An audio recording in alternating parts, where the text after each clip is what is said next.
welcome to Heritage. Thank you for joining us. We're going to have a real fun discussion today about Jason Chaffetz's new book, Power Grab.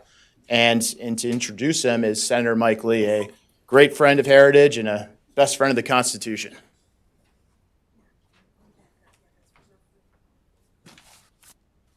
Hello. It's a pleasure to be with you. This merges several of my interests. The Constitution, conservative politics, books about those things, the Heritage Foundation, and my friends Jason and Julie Chaffetz. I've known the Chaffetzes for a long time. I first came to know the name Jason Chaffetz over 30 years ago when he became the place kicker at BYU.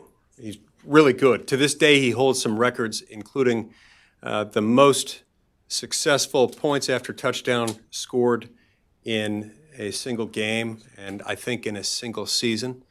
And he was also famous for the fact that immediately after he kicked a field goal or a PAT, the helmet would come off. And then he had this awesome slow jog to the sidelines. And he became famous for that. It became known as the Chaffetz, and I think it resulted in something called the Chaffetz rule. But I actually think it played a key role in his success as a statesman in the state of Utah. People came to know him, and they knew who he was. I remember many years later, long after he had played for BYU and had a successful career as a businessman, I met him in person for the first time. I was quite starstruck because, he was a big deal. I met him while he was running Governor Huntsman's campaign for governor before he was Governor Huntsman.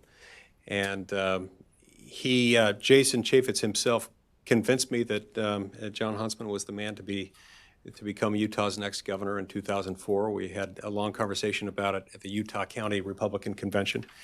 And several months after that, after Governor Huntsman got elected, he called me and informed me that I was under consideration for a position within the Huntsman administration. And I said, I didn't apply. And he said, I don't care. We want to talk to you anyway. So we went over there and had a chat. Jason Chaffetz and John Huntsman and I, we hit it off, and we ended up working together. I ended up serving as Governor Huntsman's general counsel at the time when Jason Chaffetz was the chief of staff. But my most important role during that time period was when I became Jason Chaffetz's chauffeur. He and I lived closer together than any other two members of the senior staff, and at one point, Jason broke his foot. Long story, we won't get into that. Because it sounds like the punchline to a joke, and it was actually quite serious. But he fell and broke his foot, and it had to be in a cast. It had to be elevated for several months at a time. So I would go and pick him up at his home in Alpine, Utah. He would sit in the back seat of the car so that he could keep his foot elevated. And I asked him if he wanted me to get a hat, chauffeur's hat. And I didn't charge him anything for it. The only thing I charged him was he had to agree to be subjected to my lengthy rants on constitutional issues and to listen to tape-recorded Supreme Court arguments, which who wouldn't want to do that? But I digress. We're not here to talk about any of that. We're here to talk about the fact that, first of all, Jason Chaffetz is a hero when it comes to defending individual liberty and fighting against big government. He's someone who's willing to call out the left, both those who identify themselves as part of the left and also those who just want to build big government. He's someone who understands the fact that there is something of a zero-sum game when it comes to defending liberty. If you are a government, as you get bigger, as you become more powerful as a government, you do so at the expense of individual liberty. He understands the fact that government itself is not and never can be, never will be, omniscient, omnipotent, or consistently benevolent. Government is itself the use of collective force, organized force, and it's run by fallible, mortal individuals. Consequently, we have to carefully constrain its power, and we have to make sure that it's not abused. In his latest book, Power Grab, Jason Chaffetz explains how the levers of government power have been orchestrated in such a way as to effectively weaponize the threatening power of government in a way that advances the political agenda of the left, or another way of describing it might be advancing the political agenda of those who would expand government at the expense of individual liberty. He blows a whistle on how they have weaponized the use of criminal investigations in order to achieve a particular political outcome. Now, to be clear, as Jason Chaffetz makes clear in Power Grab, this isn't a simple question of the red team versus the blue team. This is a question of liberty versus centralized government power. Now, we fought a war over that, and we won that war. And we shouldn't be eager to go back to a system in which government knows best and in which government holds all the power. We as a people are the sovereigns. And we can't go back to a time where that is not the case. And that's why Jason Chaffetz's book, Power Grab, is such an important tool for those who want to live in a land where they are free. Whether you call yourself a conservative or a liberal or a libertarian or something else, it shouldn't matter. What should matter to you is the concept of liberty, is the concept that government exists for certain limited purposes, to make sure that we're secure and to make sure that we have an enterprise that uses collective force for the purpose of defending life, liberty, and property. The more we deviate from that, the more we run into a very real risk of a power grab, where we become less free and less secure in our lives, our liberty, and our property. There's not a day that goes by that I don't miss having Jason Chaffetz serving in the House of Representatives. He was someone who, in addition to being a trusted friend and colleague when we worked in Governor Huntsman's office, he's someone who I came to trust and love working with when he was serving in the House of Representatives and during my time in office in the Senate. It's hard for me to remember an issue where he and I took opposing viewpoints. He and I worked together on countless issues. I take comfort, though, in the fact that he's able to do an enormous amount of good where he is, in informing the American people about the risks of big government, in keeping them informed of what's going on in Washington. And he's exercising a lot of influence by writing books like Power Grab, which I highly recommend. So with that, please join me in welcoming Jason Chaffetz, the author of Power Grab. Oh, I totally, yeah. Yes, that totally.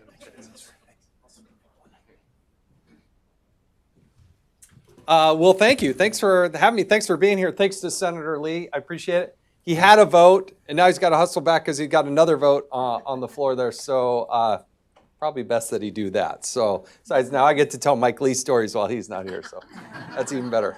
I first met Mike. This is amazing to me because we were at the Utah County Convention. There's literally 1,000+ people at this event. And this gentleman comes up and we start talking and he introduces himself as Mike. And I said, what do you have a card or something? Like, what's your full name? And he said, Mike Lee. And because I knew he was a spitting image of his father, who was the previous, had been the president of Brigham Young University. And he said, Mike Lee. And I said, any relation to Rex Lee? And he said, yeah, that's my dad. And I could tell already, I already knew that before I answered the question. I could tell he somehow related to him. Well, Rex Lee was the Solicitor General for Ronald Reagan. And he had argued some 100+ cases, I believe, before the Supreme Court. So fast forward to when Mike's I'm the chief of staff and he's the general counsel. One of the best things I did while I was chief of staff, and it is true, and I broke my foot for a couple months. I broke my right foot. And so I couldn't use the accelerator. I tried to convince my wife that I could drive left-footed, and she said, oh, no, you're not doing that. And he would drive me to and from every day. And what he didn't tell you is that he had a cassette tape player in his car. And he would like to listen to his dad argue these Supreme Court cases. So he would literally put the cassette case, tape in there. That's how much the guy loves the law. And we would listen to the oral presentations before the Supreme Court. And I learned a lot, but that's what Mike does for fun. He's not listening to music or something like that. So you got to love a guy who's that committed to it. Mike's going to walk us through here a few things. I want to acknowledge my wife, Julie, who's here with me. I appreciate her being here, and I appreciate all of you being here. I want to thank the Heritage Foundation for making this all possible. The good that Heritage does in terms of informing people, being a resource while I was in Congress, even after I've been in Congress, is such a great resource, and so many good minds thinking through tough issues. So helpful. The quick of why I wrote the book, as I say at the beginning, Stephen Covey, who was from our congressional district, he wrote 7 Basic Habits of Highly Effective People. Seek first to understand, then to be understood. And I wholeheartedly believe that. I also believe what Margaret Thatcher said, in that she said, first you need to win the argument, then you can go out and win the votes. And I had always felt, even before I came to Congress, even before I ran, but certainly it became more evident once I was there, that Republicans, conservatives, we were very pathetic in our communication. First of all, we were getting no help from the mass media. The national media was not going to be a conduit to which we could get our message out there and have the platform or the time to be able to do that. So it was compounded by that. But I've always felt like we, as conservatives, had the right message.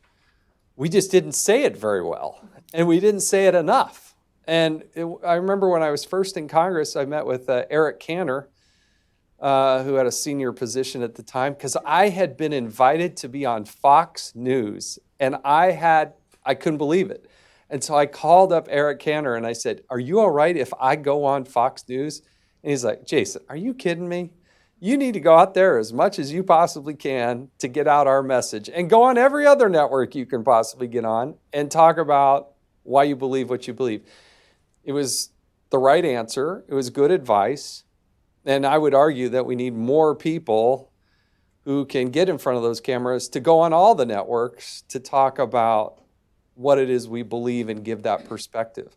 I don't buy into the idea that you need to just sit back and, they're not going to give us a fair shake, so we're not going to go on there. I did probably more interviews on MSNBC and CNN. You probably didn't see them. Not that many people saw them, but than I did even on Fox News. And so 8.5 years in Congress, then I left, and I'm very blessed to have this contributor relationship with Fox. But I always felt like, gosh, I can still contribute in the public square, because now more than ever, I can get out there and talk about issues that matter for our country, and at least from a conservative standpoint. And it's been very blessed to have this relationship with HarperCollins, who did my first book. It's called The Deep State. It was a New York Times bestseller. And then we just launched this book, literally, it's like 7 days ago, Power Grab, which is sort of it bifurcates into 2 different areas. How is it that the Democrats are using the levers of power that they currently have to do things that you all wouldn't necessarily see unless you'd maybe been in Congress or you're really, really paying attention? But you need somebody to draw your attention to them. And then what are the things that they're doing outside of Congress to change the dynamic and the narrative? And those are the first 2 chapters of the book that should scare the living daylights out of you, because they are doing some things on the left that will affect all of us, whether you realize it or not. We as conservatives and Republicans don't play offense nearly enough. Democrats are always playing offense. They're always on offense. And that's what I think I articulate here. But Mike's going to walk us through it, and then I think we're going to do some Q&A. At least I hope we do. So let's get after it. We can open it up to Q&A at the end. Yeah. Full disclosure, I worked for the former congressman when he was the chairman of the House Oversight Committee. So a lot of the stuff in his book are some memories of the good times we had when he was running the committee. So we'll go through a couple of those. But I'd like to start off with your final town hall. Right after Trump was elected, things got ugly. I think that's a good table setter for kind of what the environment looks like now. Can you just tell us a little bit about that and what it tells us? Yeah, I write about this in the forward. I had won my 5th term into Congress. Was blessed to get 73% of the vote.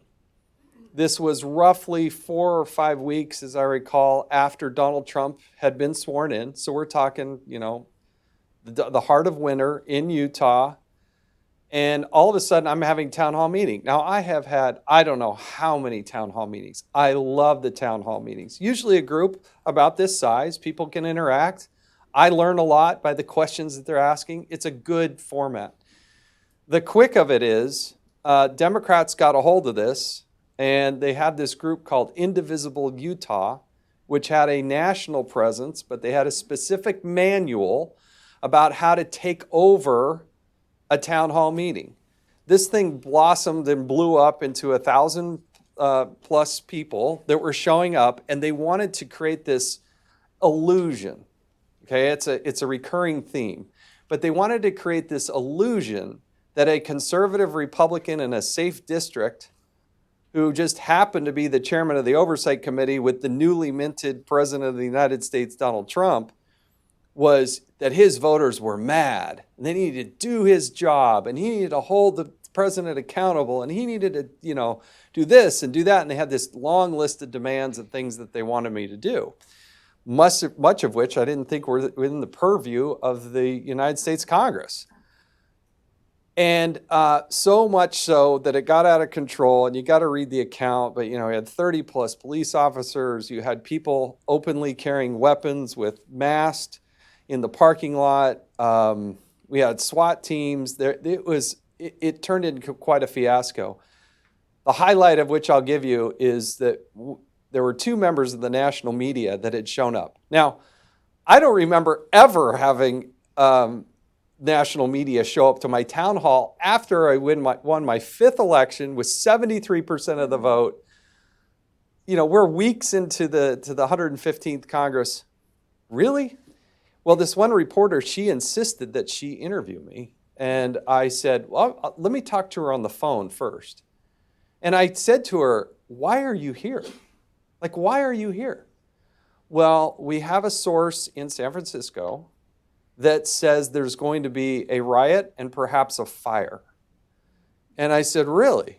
I said, did you ever think that maybe did you tell law enforcement about that? Did you call my office about that? I mean, you're only telling me this because I asked you why you're here. And she said, no. And I said, you're going to literally put 1,000 plus people in danger. If you think there's going to be a riot and a fire, potentially you're telling me that people might die. You believe there's enough credibility. That's why you're here. And these people were doing live shots from my town hall meeting. And I call it the last town hall because it's the last one that I ended up doing. But this is how these people play.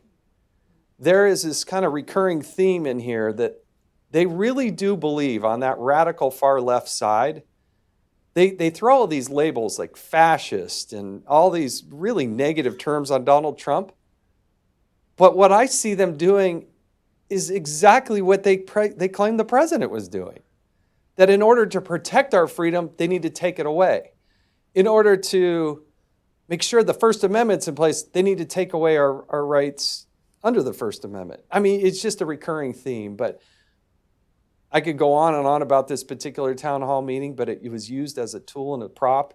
They paid people to come in. There were people from all kinds of states there. But they wanted to create this media illusion that it was an organic Utah phenomenon in a conservative Republican's district, and that they were going to run all these stories and say, look how much problem Donald Trump is creating for everybody, which was not true. And in your book, you get into a lot of examples of double standards or hypocrisy. One of the most telling, I think, is how when you first came to Congress, Republicans were referred to as the party of no, right, as obstructionists. But now the media and others like to call the left the resistance, this kind of mythological name that connotes some positive like justification. What do you make of that? Yeah, I mean, think about it. How often have you heard the Republicans or the party of no that you just because we're somehow opposed to a public policy position that Barack Obama and the Democrats were championing, that we were the party of no. But if all of a sudden now you don't wear the liberal credentials unless you are anti-Trump, no matter what position he possibly takes, they're going to take the opposite one. I mean, I did that when I was like in third grade. You know, I'd say, yes, you did. No, you didn't. Yes, you did. No, you didn't. Yes, you did. Yeah. No, you didn't. Yes. What? Oh, they didn't know how to answer the question, right? And it's very true. I saw somebody today on the street wearing a black shirt with white lettering. It said resistance, like they were proud that they were part of the resistance movement. Well, let's be a little bit more adult about it and tackle it issue by issue. If you disagree, we disagree. But let's have that debate. And I really do believe that the more conservatives actually have the debate, we win that debate. And I've been going around the country telling people, and I want to share this message with you, I really do believe we can't be afraid of having that discussion, but let's also talk from our hearts. I'm tired of conceding the compassion card to the Democrats. They are not the more compassionate, caring group. And what I worry about sometimes when we have the debate and the discussion, we want to smother people with statistics and numbers and the study. I think we also, as conservatives, I got my campaign hat on a little bit, also need to talk a little bit about why we believe what we believe. I think we are in part successful because we talked about principles. No matter what the issue is, let's go back up to the principle. Now, my guess is if you're here at this meeting this day, you have a set of principles that you believe in. But I think that a lot of conservatives forget to step one, let's talk about why you believe what you believe. Then we can argue about how do we get there and the individual policy position.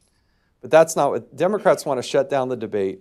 They want to create this evil appearance that how dare you. That's why I think all this polling that we do day after day on television and newspapers is just a bunch of hogwash. People don't want to admit out loud that they're going to vote for Donald Trump as opposed to, say, a Hillary Clinton because they don't want their neighbors or somebody else to beat them over the head with it. And they just try to embarrass them. And that is part of the strategy. They want to embarrass people. So one of my favorite parts of the book is when you put your investigator hat on and start digging through the tax returns of a bunch of the big nonprofits on the left. What did you discover in how these operations are financed and some of the shady accounting tricks? And full disclosure, as a nonprofit here at Heritage, I'm glad I learned about these tricks for the first time in this book because we don't do any of that. So this is what I think people need to understand. If you look at the priorities that they have put forward in Congress, and you look through any poll that's out there about what are the most important issues, right? You're going to hear about healthcare. You're going to hear about the economy. You're going to hear about immigration. Well, why is it that Nancy Pelosi has H.R. 1, right? House Resolution 1. What is her first bill? Does it have anything to do on Pew's top 20 or top 50 issues? No, it doesn't. H.R. 1 is about how to reconfigure elections. She wants to reconstitute how we do elections in this country. Because it's their calculus, this is my theory that I lay out in the book, that they have to reconfigure how we do voting in this country in order for them to win long term.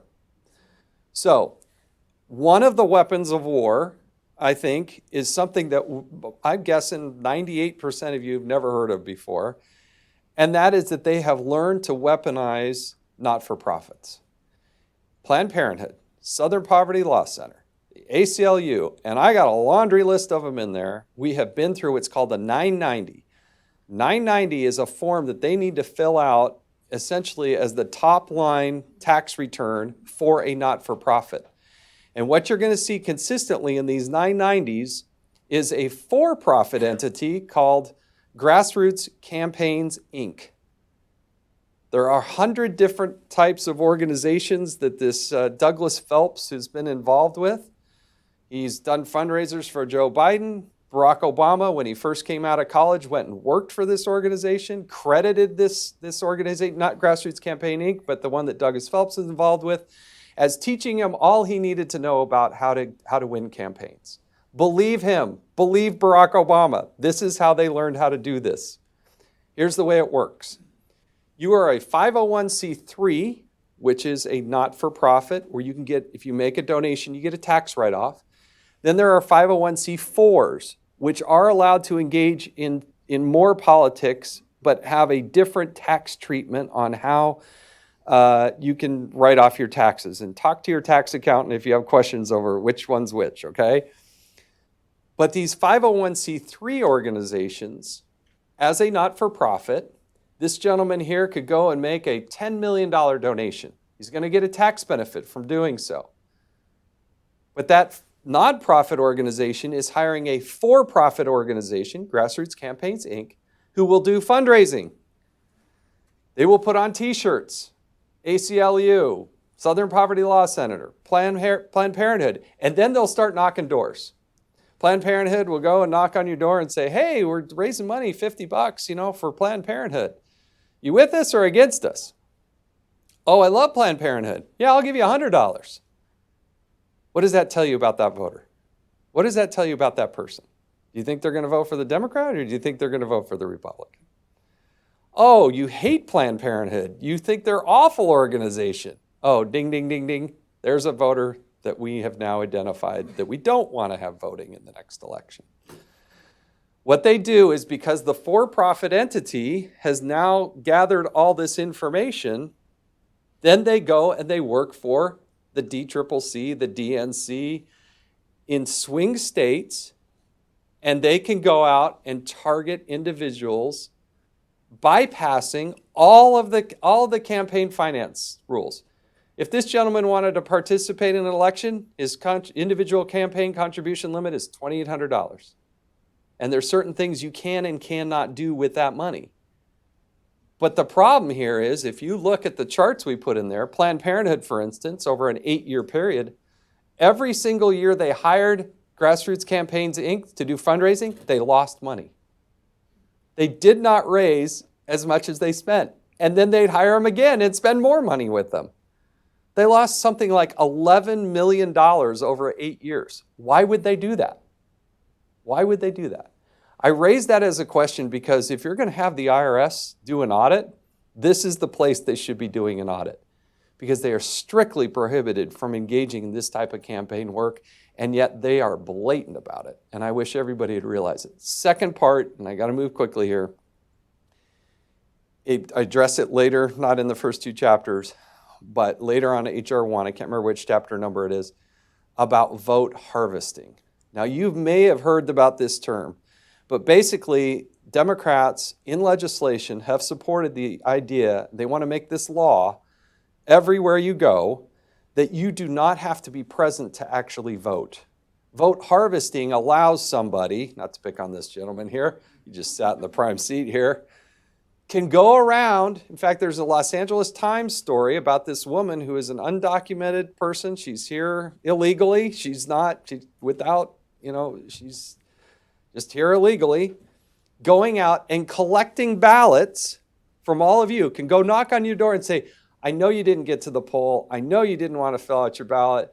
I know it's inconvenient for you, but if you just give me your ballot, fill it out, and I'll turn it in for you.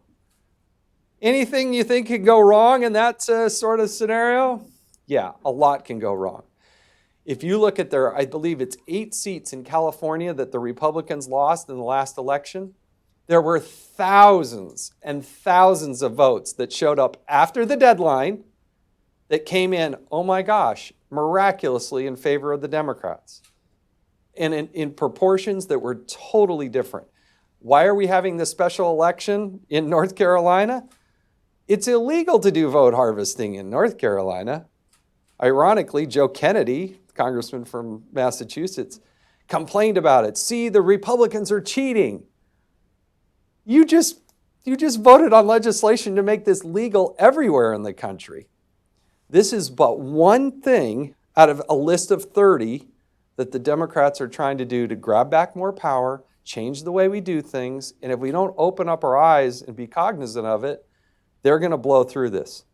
I don't know how you win an election in California when Democrats play by different rules than Republicans and engage in this type of vote harvesting. I think there's evidence that it happened in Arizona against Martha McSally. There is evidence that it's happened in other places too. Even in Utah, there's some allegations that thousands of votes showed up after the deadline. Democrats elected as the county clerk, Democrats elect, what are you going to do? Who's going to be the eyeballs to watch on that? It's a scary scenario.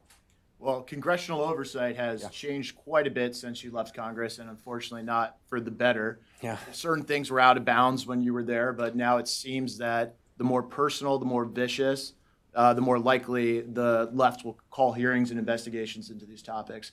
How do you think it's changed, and what damage has it done to the institution? So I guess the thing that it will make the biggest mark on you, the biggest kind of philosophical change, the Oversight Committee was founded in 1814. It was there to oversee any and all government expenditures. Now, it's had gyrations, different committee names. Abraham Lincoln, when he came on the committee, this was his committee assignment when he was in the United States Congress. It's interesting. He became known as Spotty because he was challenging the president. Where were the origins of the Mexican-American War? And he didn't believe. I mean, there's a great history there of this committee and what it's been able to do. What's interesting is what changed when I left, because the Oversight and Government Reform Committee changed. And now Nancy Pelosi, Elijah Cummings changed the name of this committee. It's just called the Committee on Oversight and Reform. See, Democrats don't believe that government is a problem. They think it's a solution to everything. They don't need to go look at what government's doing because government is all good. And what you see now are hearings and a press to go after individuals and individual corporations. That is not necessarily the purview of the United States Congress. Again, the committee is this wide, probably the widest berth of any sort of jurisdiction. There are 2 Supreme Court cases that we lay out here where oversight wings were clipped back to try to get it on the straight and narrow, which is look after government. We had hearings, for instance, Mylan Pharmaceuticals and the EpiPen situation, the pharma boy, where we did call into individual corporations. But what we also did is called in the FDA and Health and Human Services to say, how does this happen? What Elijah Cummings is doing is now demanding and sending out subpoenas and directives to go and letters in record amounts to look under the books without any evidence of wrongdoing, by the way, presupposing the outcome on fishing expeditions to go look into the lives of individuals. And if you have proximity to Donald Trump, look out, because that is a prime time target. This operating agreement, which nobody has seen the light of day, between Elijah Cummings, Jerry Nadler, Maxine Waters, Adam Schiff, and I want to say there's a 5th one in there, about how they were going to do investigations and how they were going to do impeachment. These people laid this all out before the 116th Congress even started. But it's all premised on the idea that they were going to be essentially, I believe, the campaign research arm for the Democrats. I think that's what they're doing right here, right now. There is no justification or evidence to justify a lot of this. They just literally want to find out what. Let's go figure it out. Then we'll go and figure out what the crime is. But it all starts with the idea and the premise that we don't need to look at government. We need to look at people. We need to look at individuals. It's kind of scary that the congressional, the branch of government, that they would engage in this kind of witch hunt, this kind of power grab, this sort of diving deep. It is scary, the abuse of the power that is going on there. And one of the most high-profile examples, obviously, is the confirmation process of Justice Kavanaugh. Mm-hmm. You talk about how choreographed it was from the opening scene. Maybe you can give us a little sneak peek. Yeah, we go through, there are whole books you could write on just the Kavanaugh situation. But the pre-work, what we try to focus on is the work that they were doing and the outlines that they had. No matter who it was, this was going to be this was going to be a narrative about a frat boy who was just out of control and gone awry. I mean, the clearest example, and it's been out there, it's not brand spanking new in my book, but we remind people about the press release that was already written with XXXX. They just needed to fill in the name. And when you see that in sum total, in retrospect, put together in the way we did it in this chapter, it reminds you of how evil and how bad it was. And I do think it's almost humorous that these Democratic senators, every single one of them had pledged to vote no and then complained about the lack of openness and transparency. You still have Senator Schumer and the others say, and this is a trick they always do, right? They always do this. They ask for things that they know cannot be given to them. You cannot reveal by law grand jury material. You cannot, there is executive privilege that a president has with his senior-most advisors.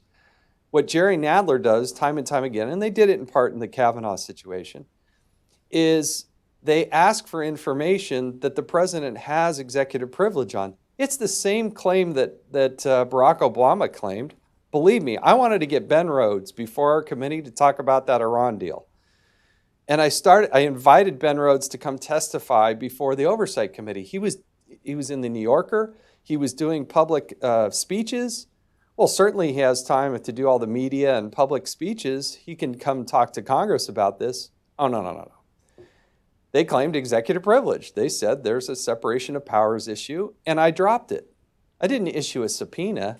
The difference now is Cummings and Nadler will issue a subpoena and say, see, they don't comply. But they know that if it goes to court, they will never win. But they don't care because that court date's going to come after the next election. They want to create a narrative. I guarantee you're going to hear Nadler and Cummings and the others say, we issued 250 subpoenas. They never responded. Most of them are wholly bogus, and a court would just laugh them out of there. The reason Jerry Nadler became the chairman of the Judiciary Committee is he went before his colleagues on the Democratic side of the aisle and said, I'm better suited to pursue impeachment. Come with me, I'm going to do impeachment. And that's how he beat out Zoe Lofgren, and he became the chairman of the committee. And this is what he's doing. He's abusing his power. So one last question for me, then we'll shift to Okay. Q&A. We'll end on a positive note like you do in your book. Yeah. What's the path forward? What should conservatives be looking towards to kind of rein this in? So I tried to do this in the deep state, and I did this in Power Grab on purpose. I don't want to just lay out all the bad, right? You come and you listen to the meeting and you're like bummed out. Like, it's not the feel-good meeting of the year. Try to end on a positive note that this is the greatest country on the face of the planet. Somehow, some way, the American people figure these things out. They sniff out authenticity. They understand these issues, but we have to be aware of them. The very fact I write that you're reading the book is good news, the fact that people want to dive deeper on these issues. But I also think it's incumbent that we engage in federalism, that we push back on the 10th Amendment. We push these. Federal government does too many things to too many people. So much of this either shouldn't be done at all or should be the purview of the states. Somehow we got to neuter the power of the federal government and just get them out of so much of this business. And I think a lot of those answers will be pushing forward states' rights and doing those types of things. But it also takes making sure that we're engaged as a people, and that people individually get and decide that they're going to be part of the solution, not part of the problem. And so with that, I can't thank you enough for being here and hearing me out, and I hope you enjoyed the book. I really do. But if we have a few minutes for questions, if you got to go, I totally get it. But if you have a few minutes for questions, I'd love to do it.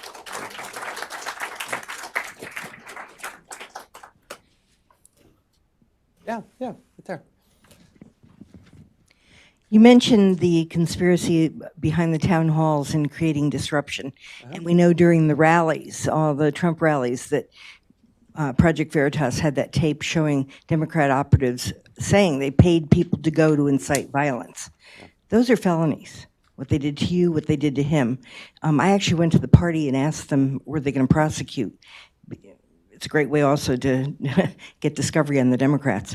but nothing ever happened. I mean, I think we really have to pursue things like these people that are inciting violence, and we know there's several, last count was like close to 1,000 attacks on Trump supporters and Republicans.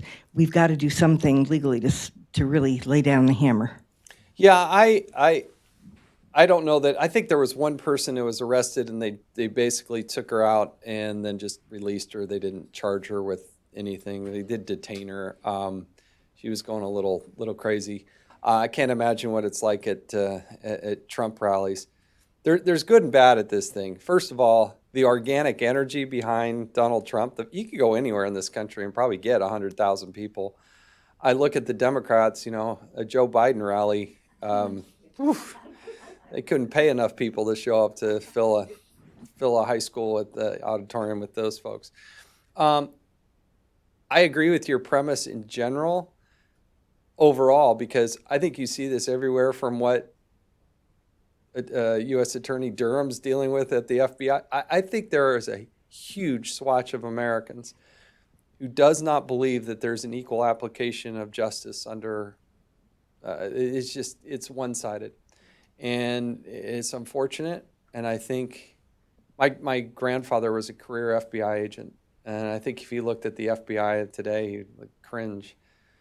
What I'm trying to say is, and I think it happens all across the board, you can take these illegal immigration cases, you can take simple town hall people trying to, yelling, screaming, disrupting, threatening, carrying weapons on school grounds. I don't think they arrested anybody. I got pictures, body cam pictures from police officers. I trusted their judgment in my town hall to make the right decision and keep the calm, and I think they made all the right calls. They learned from some of these others where the escalation happened.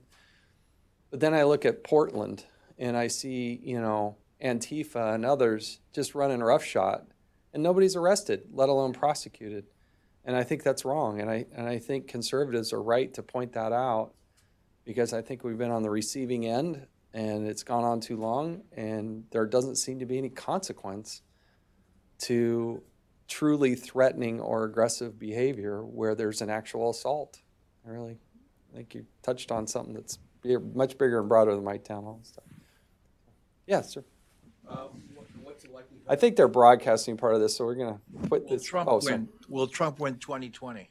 Will Trump win? Yeah, I think so. I think so. I think he will lose some states, like California, with the vote harvesting. It's going to come down to enthusiasm. The House and everything else. I mean, I want to be optimistic. House races are really hard to predict because there's usually a local issue, and at the end of the day, it's one person versus another person. It's really hard to tell who the personalities are on both sides. I think in part it's a referendum on Donald Trump, but it's going pretty well. You can complain about the tweets, and if you're complaining about the tweets, then you're looking for an excuse not to vote for him. I think if Donald Trump gets a trade deal done with China, I think that it's going to play so well right into the Democratic base, blue collar workers, but also into the farming community. But it's true the Chinese have been playing dirty. My girlfriend went to China in 1978 with Carter as an exchange student there. Man, you got to. Your girlfriend? What is she doing? Hanging out with? Huh? We got to talk about your background. If your girlfriend was hanging out with Carter, but yeah, go ahead. I'm just teasing. Georgetown had an exchange student with China. Oh, I see. Yeah. So she was one of 8 students and went to the State Department, and she said there was nothing there. So we gave them everything, and now they're paying us back. Yeah. And Look, I think Donald Trump earns credit on both sides of the aisle. No matter how much you get people talking heads on television, I think people are like, yeah, we finally have a president who's standing up to make it right. So let me get this gentleman right here. George Soros and all these guys that are funding these activist groups, can't something be done with those guys? Like George? Well, as I point out in my book, what I really think needs to happen is these not-for-profits that are openly engaging in these types of campaign tactics, they need to be audited by the IRS. The IRS spent an awful lot of time making sure these 300 plus conservative organizations never got the authorization to exercise their First Amendment rights. The size and gravity of the IRS, why are they not looking at these major players and how they're doing this? Because it's simple. You can look at it in 2 minutes. Line after line, year after year, they lose money. Why would they do that? Like, what is the answer to that question? Maybe a congressional committee should ask that question, but I think more importantly, the IRS should do that. I think that's so wrong. And by the way, we point out how Planned Parenthood, they park millions overseas. And what they do in Africa to insist on allowing abortions, we point out, and I want to make sure I get the statistic right, particularly on camera here, so I want to refer back to the book, but I believe that they spend more on abortions in some of these countries than they do in food and water aid.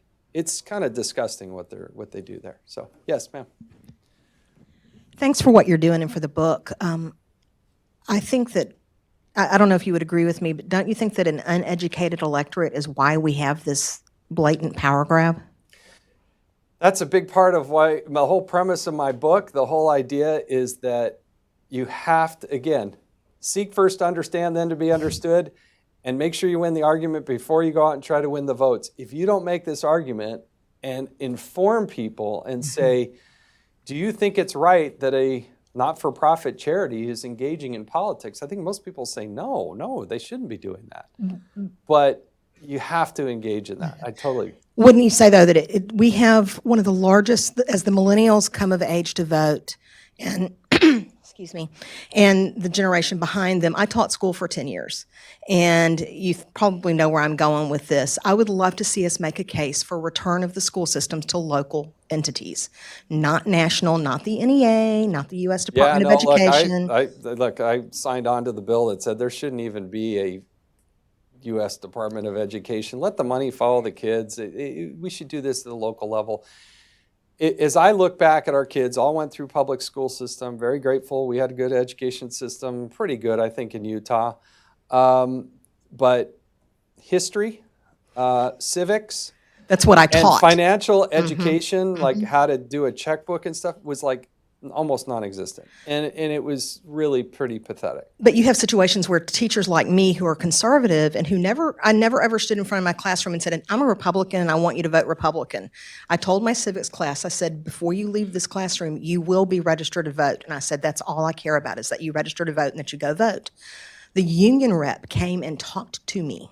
Yeah. And she said, you will not be allowed to be continue to be covered by the liability insurance if you say things like that because you're not doing the talking points. Yeah, look, the whole education system, we're going to need another couple hours to go through that. So. But thank you. Yes, sir.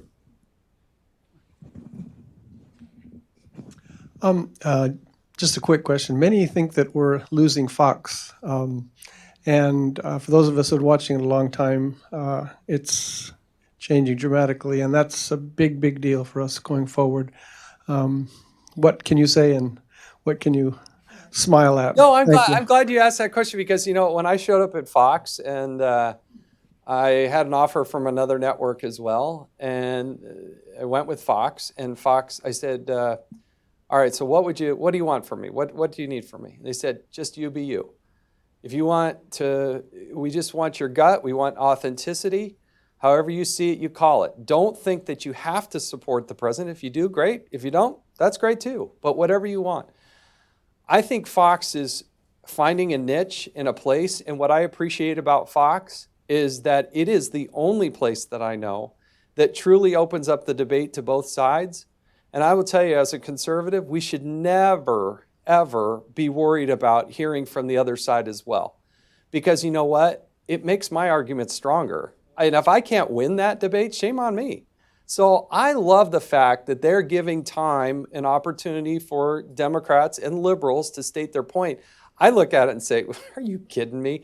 All right, bring me on. Let me debate that ridiculous asinine position that you just took on and win the argument. And I wouldn't worry about that at all. So I hear some people say, oh, Fox should, even the president say, oh, Fox. It's not there to be a political arm of just one voice and one political side. I like the fact that they allow and give opportunities to both sides. It's something I think America is striving for, and I think given the chance to have that argument, conservatives win 99 out of 100 times. So, Got time for one or two more. sure.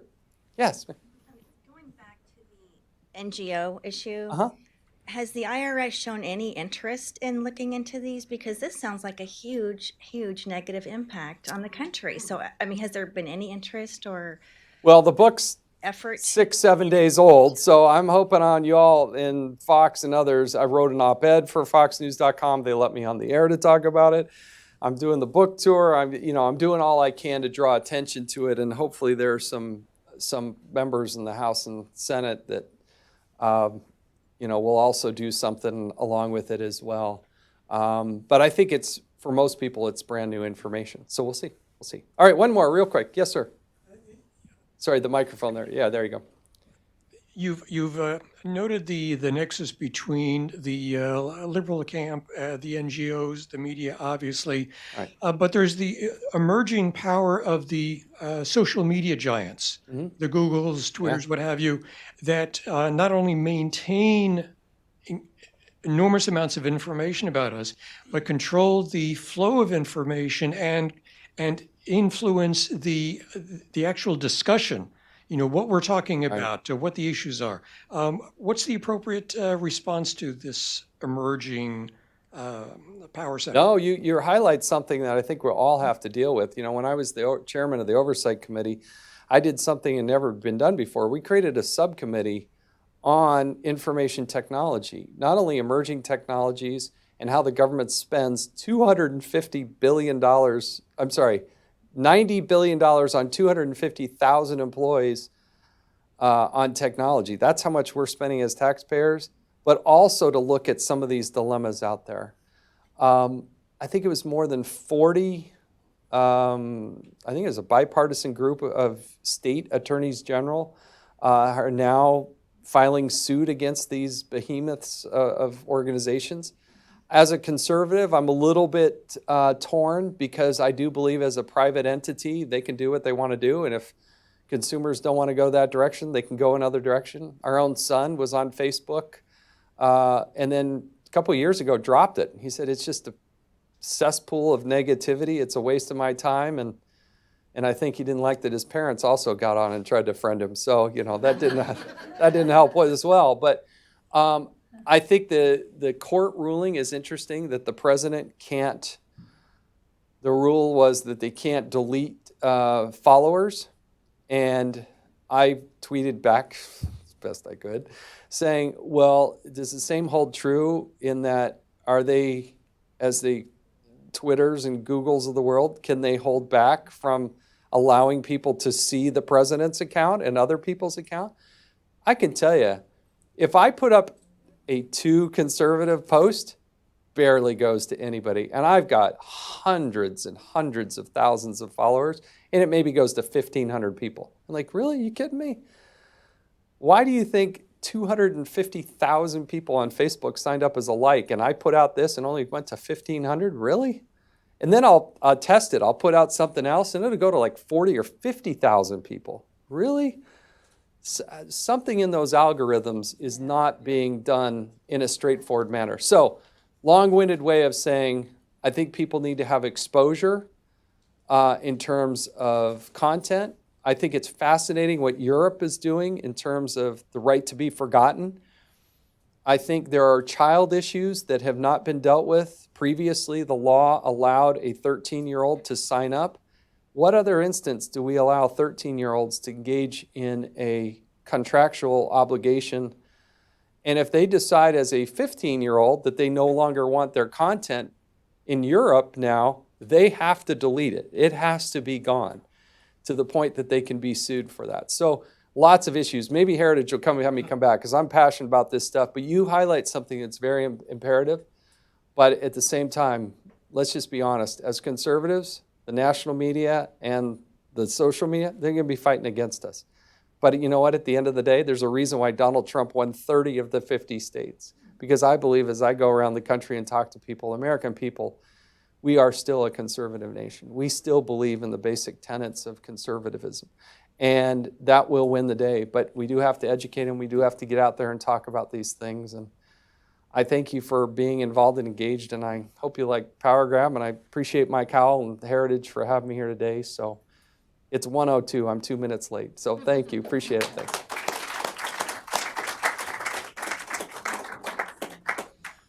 Thanks, Mike. That was great. Really appreciate it. Only got through a few of the questions, but No, it's good. Just softballs to get the combo going. no. Sure. Yeah. Okay.